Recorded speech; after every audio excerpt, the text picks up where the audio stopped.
What I'd like to do today is go over a Rashi which has to do with today's Daf Yomi. So let's go to chapter 45, verse. Hold on one second. Verse 21. Chapter 45, verse 21.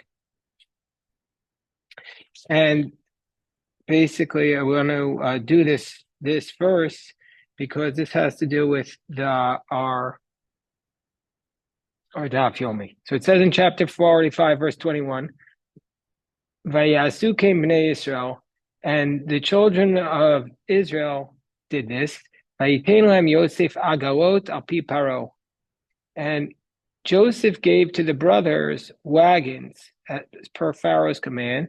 Vayitain lam tzedo aderech. So, and he gave them stuff for the journey.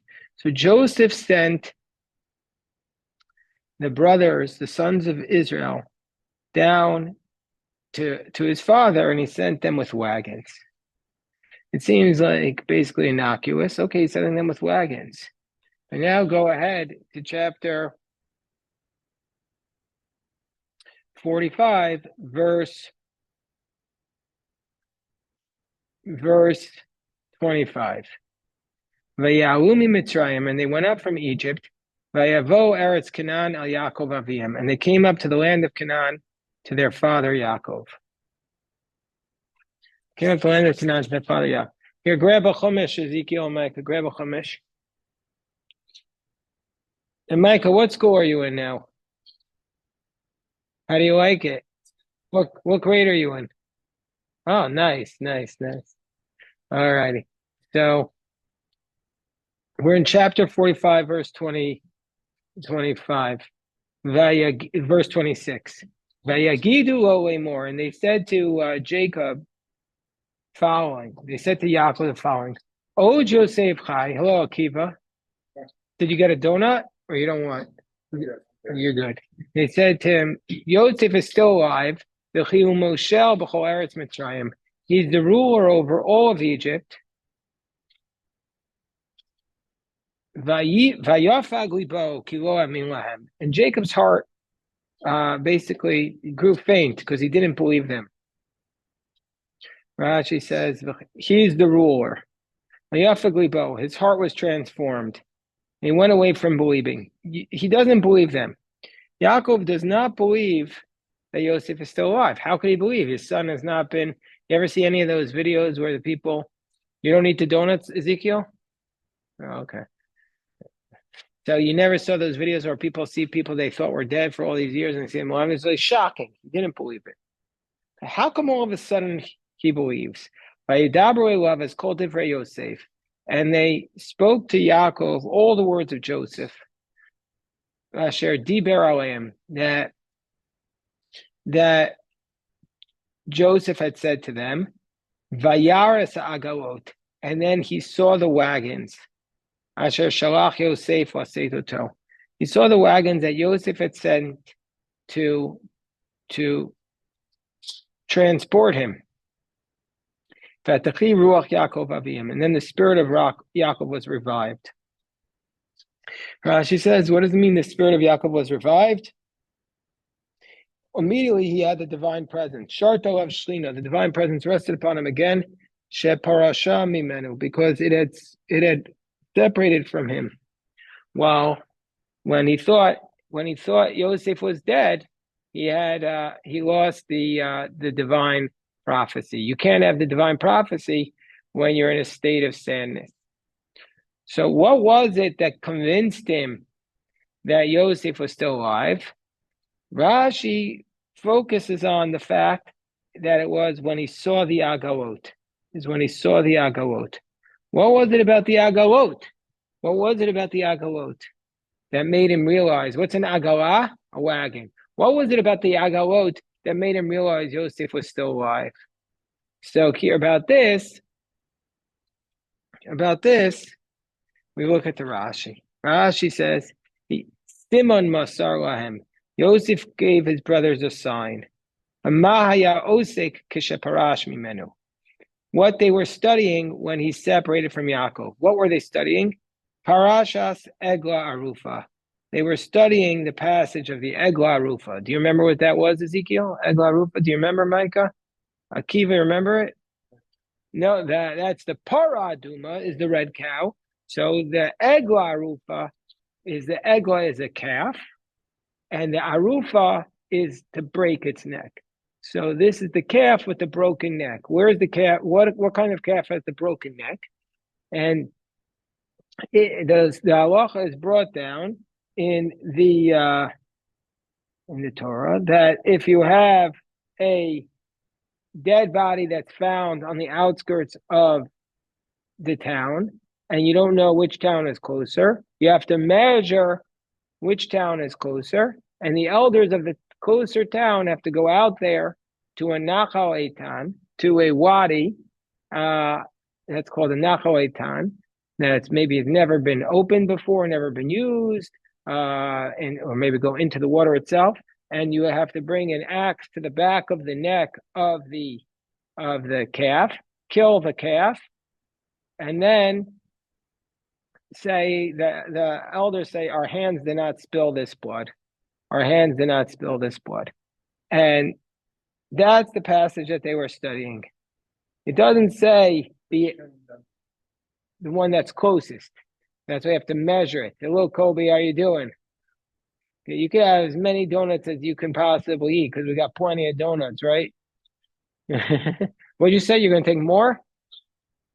Oh, just take one. So this is the idea that the town that's closest brings this heifer, and doesn't say that Pharaoh saw that he saw the wagons that Pharaoh sent. He saw the wagons that Yosef sent.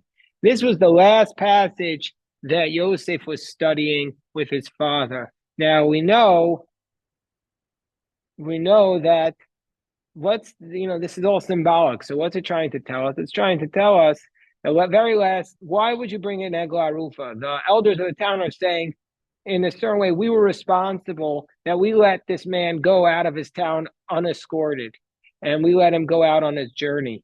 And Yaakov was studying this passage with Yosef, and then he let Yosef go out on the journey unescorted because he sent Yosef to his brothers. He didn't escort him.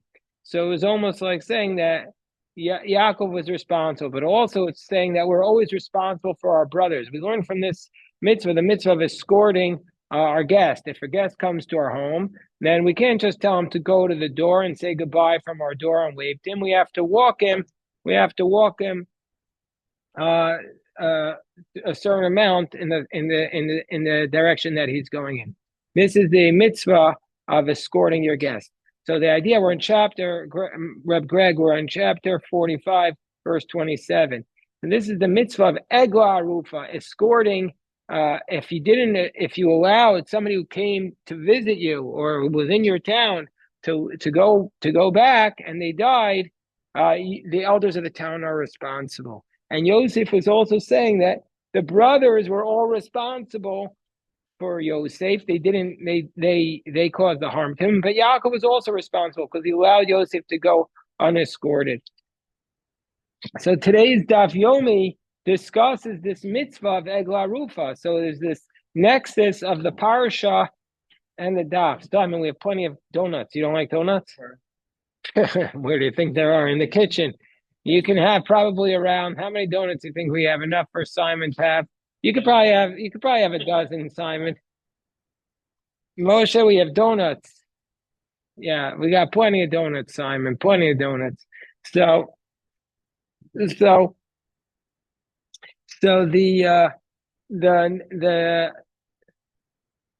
this is the nexus of the daf with the mitzvah of Eglah Rufa, because the daf discusses this mitzvah of Eglah Rufa.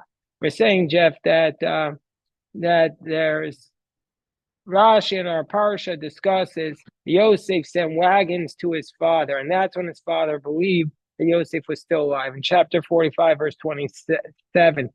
So until then, he didn't. Why? Because that was the last thing he and his father were studying. Well, he gave him a signal, the Eglah Rufa. The last thing they were studying was that you're supposed to escort your guest You can't allow somebody walk out unattended. Of course, Yaakov had sent Yosef into danger. He did the opposite of the Eglah Rufa. But in our Daf Yomi today, we discussed the Eglah Rufa. We discussed first of all that there's a debate between Rabbi Shimon and Rabbi Yehuda. How many judges do you need to adjudicate a case of Eglah Rufa, to do the measuring? Do you need 3 or do you need 5? And then comes along the position of Rabbi Eliezer ben Yaakov, who says, not only do you need more than 3 and more than 5, but you also need the entire Sanhedrin. It's not just 3 or 5. And both Rabbi Eliezer, Rabbi Shimon and Rabbi Yehuda said these judges have to be the judges of the Sanhedrin. They can't just be regular people off of the marketplace. They have to be members of the Sanhedrin. But Rabbi Eliezer ben Yaakov says, you need the entire Sanhedrin, So we see from here that this is the greatest minds in all of the Jewish people.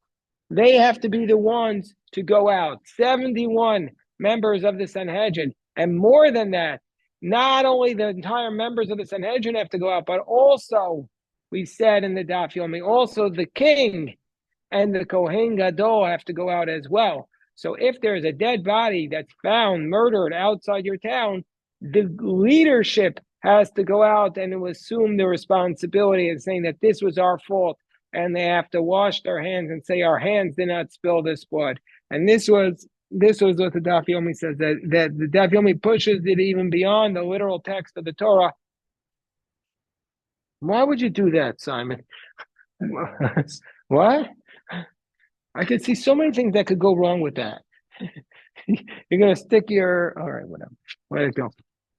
So that's the idea. That's the idea of the Daf Yomi about this very powerful mitzvah of Eglah Rufa, saying that if somebody's leaving our house, we're responsible for Am Yisrael to make sure that they're scored the proper way. So God forbid, like today is New Year's, I could say that there's some people have New Year's parties, and so you have a responsibility. If somebody comes to your house or you go to somebody else's house and you don't think that it's safe for them to leave the party, then it's your responsibility to not let them go. This is just like a simple application of that. It's your responsibility for persons in your domain or in your area to make sure that they get where they're going safely. Just before here. Hold on 1 second. Hold on. Okay, here. Yeah, a lot. The Rebbes say a lot about this, and I'll just say a couple of things. Here's the Oav Yisrael. Do you know who the Oav Yisrael is? That's the Rebbe Reb Heschel. You ever hear of the philosopher Abraham Joshua Heschel? This was his great grandfather. He says, he comments on this Rashi. He says, in many midrashim, and it's found down also in the Das HaKanim. Do you know what the Das HaKanim is? The Das HaKanim is the commentary of the Balei Tosfos. There it's brought down that Joseph gave them a sign that he was studying with Jacob this passage. The passage of, actually, he has a different passage. He has the passage of the Agalot of the Mishkan, that the Nesiim brought wagons, that they donated wagons to the temple. Anyway, I don't want to go into that now because I want to focus on what the Rashi said. So Rav Meir Aryeh of Buchich, I don't know what that is, gave them a commentary of, he comments on this Rashi. He says, what is the remez, the hint that they were studying together this passage? So we could say Yosef, so this is how he explains it. Yosef, when he went up to his position of leadership, he saw that you're not allowed to spill innocent blood. That's what it says in the passage of the Eglah Rufa in the Torah. You can't allow there to be innocent blood that's spilled amongst your people. That the ruler is responsible that innocent blood, the government, the authority is responsible that innocent blood not be spilled. So sometimes they just say we don't know who. The ruler himself doesn't know what caused this to happen, and so Joseph is telling his father that he understood this, that now it's his responsibility as a ruler. So he turns it a little bit. He's not saying the way I said it, that Yosef was saying to Yaakov, it's your fault. He's saying, I understand this as a ruler, as a leader. My responsibility is to make sure that nobody gets killed innocently. Another explanation is from the parties, Yosef, and then we'll go on with this. Hold on one second. Okay. Another explanation is from the parties, Yosef. He says Yosef was afraid that maybe Yaakov will say that it'd be better for Yosef. Oh, good to see you, Bill. That Yosef was afraid that maybe Yaakov would say it'd be better for Yosef to come with him to the land of Canaan, because he should come to Yaakov, because Yaakov is the head of the family. Why should he go to Yosef? But we find in the Mishnah with respect to Eglah Rufa, this is the question. Okay, I'm going to ask you guys the question. If you find that, remember you say you have to measure to find whichever town the body is closer to, you follow that town as responsible. So let's say the legs are closer to one town and the head is closer to the other. Where do you follow? So the Mishnah in Sota says that if you find the head of the dead body in one place and the body in another place, the head goes to the body, meaning you don't go to the head, you go to the body. And even though there is an argument about it, it's a doubt. And so therefore, Yosef sent his father the sign. He says that, no, you're supposed to come to me, because the Rosh comes to the body. And so therefore, Yaakov would come to him. And I think these explanations of the Rebbe's obviously so beautiful, but they're, to my mind, not focusing on the central message, which is that Yosef was, that Rashi was saying, which is that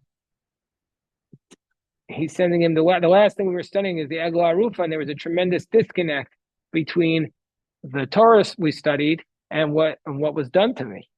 Because the Torah we studied was that you have to escort a person to safety, and Yaakov sent him to his brothers, which put him in danger.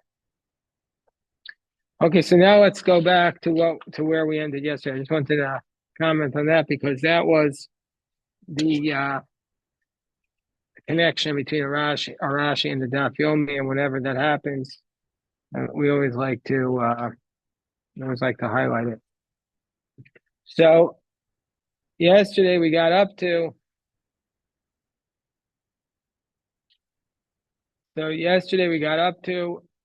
chapter 45, verse 3.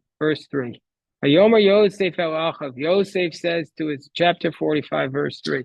Joseph says to his brothers,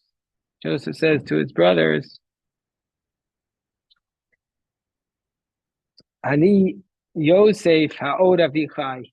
I am Yosef. Is my father still alive? And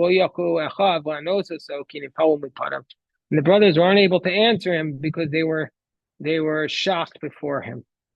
What does it mean? Rashi says busha. They were shocked because they were ashamed.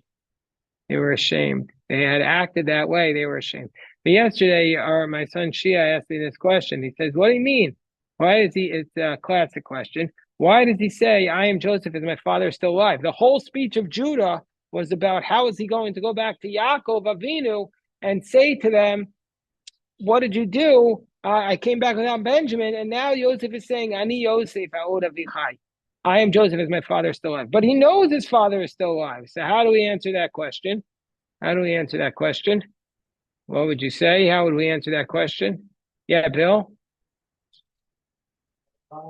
Just physically or emotionally, spiritually. Right. So alive can mean, is my father still well? Meaning, is he doing okay? Is he in good health? That's one answer. Beautiful. Geschmack. Any other answers? You have a thought, Ezekiel? Oh, it's another beautiful answer. He says, okay, maybe, like somebody comes to the king, he'll say anything to get, like a lawyer will say anything to get his point of, not anything, but you make an argument which you don't believe, or which is even not true, to present your case. So, hey, how does he know they're telling the truth? He says, I'm Joseph. Is my father really alive?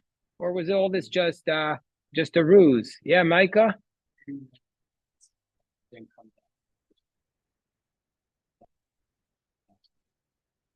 Very nice. He's like, I want to see it.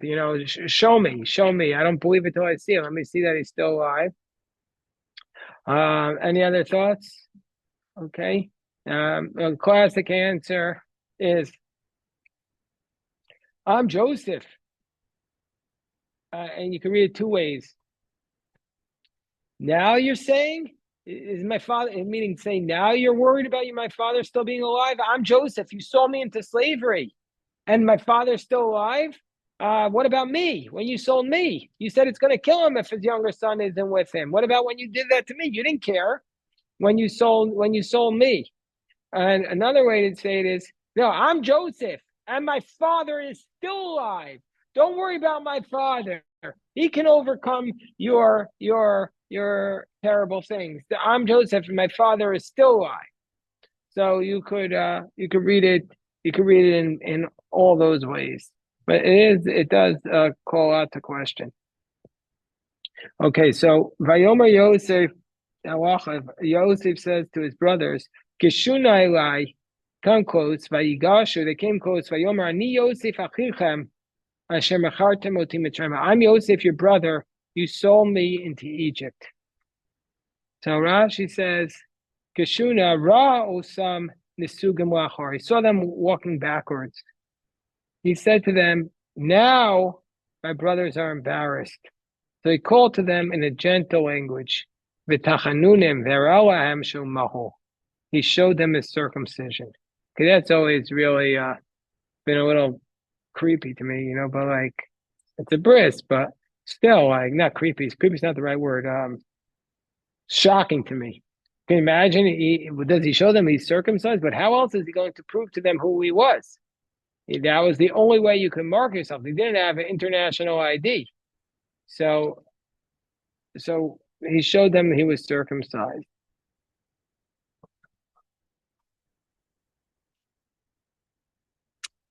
So at the end of the day, this was the way that a Jew can never hide his identity. Yeah, to show them that's what it was. It was a permanent marker. There was a period of time where Jews tried to hide. Actually, on Hanukkah, they tried to undo their circumcision, and that was what Hanukkah was about. And that the Jews were not able to be circumcised. That's one of the things that the Yevanim decreed upon the Jews. And they said that you have to be like everybody else. So this was something that we gave up our lives where it started the rebellion. It's a beautiful Rashi to read on Hanukkah. Just before we go upstairs, I want to say, yeah, Baruch Hashem.